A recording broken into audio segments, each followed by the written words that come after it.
আর্চিকরের ঘটনা সারা দেশে তোলপাড় পড়ে গিয়েছিল।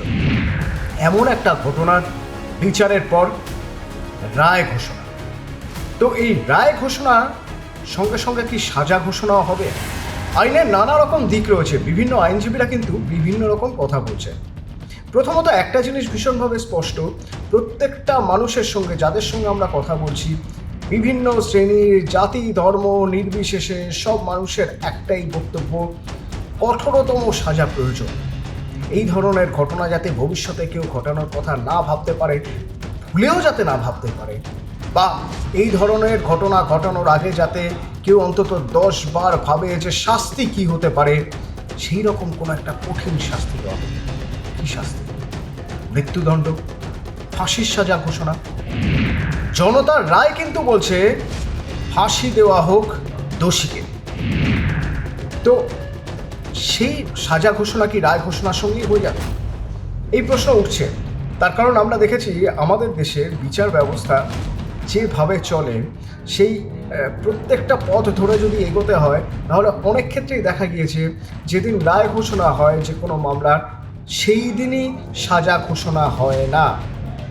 অর্থাৎ বিচারক বা বিচারপতি তিনি সাজা ঘোষণার আগে শেষ কিছুটা সময় নিয়ে নেন বা সময় দেন আসামি যারা, সেই আসামি পক্ষ, সেই আসামি পক্ষের উকিলকে কিছুটা সময় তাদের দেওয়া হয় যে এই সময়টুকু শেষ সময় দেওয়া হোক, কারণ চরমতম শাস্তি ঘোষণা করার আগে অন্তত যদি তাদের কিছু বলার থাকে বা কোনো জায়গায় যদি কোনো রকম ফাঁক থেকে থাকে। কারণ আমাদের দেশের বিচার ব্যবস্থা বিশ্বাস করে যে কোনোভাবেই কোনো নির্দোষ যেন সাজা না পায়।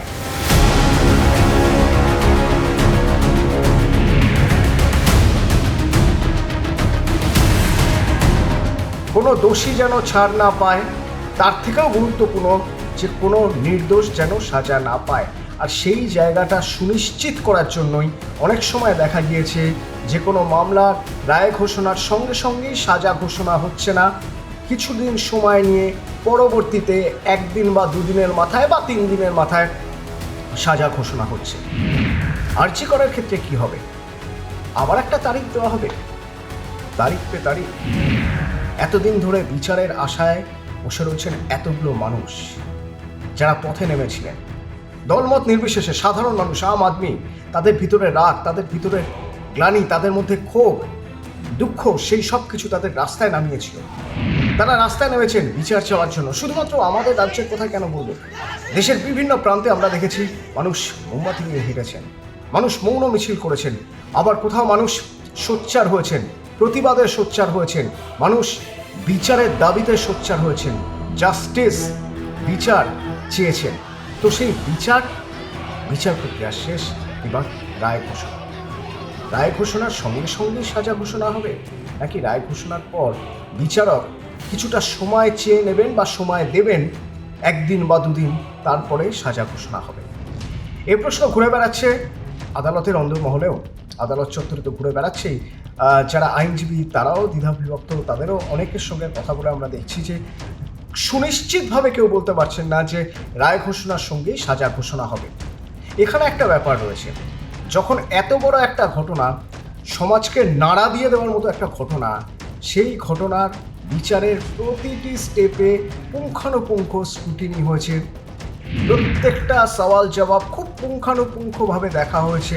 মানে রিভিউয়ের কোনো প্রশ্ন উঠছে না এখানে, অন্তত বিচারকের মনে থাকবে না। তার কারণ বিচারক অত্যন্ত সন্তর্পণে প্রতিটি বিষয় এবং বিচার ব্যবস্থার সঙ্গে যারা যারা জড়িয়ে রয়েছেন তারা প্রতিটি বিষয় স্ক্রুটিনি করতে করতে করতে করতে এগিয়েছেন।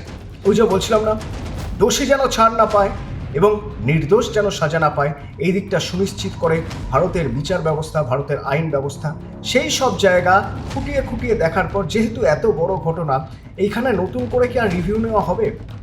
আইনজীবীদের একাংশ মনে করছেন যে এইখানে আর বোধহয় বিচারক নতুন করে কোনো সময় দেবেন না, অর্থাৎ রায় ঘোষণার সঙ্গে সঙ্গেই সাজা ঘোষণা হয়ে যাবে, দোষী সাব্যস্ত এবং দোষীর সাজা ঘোষণা হয়ে যাবে।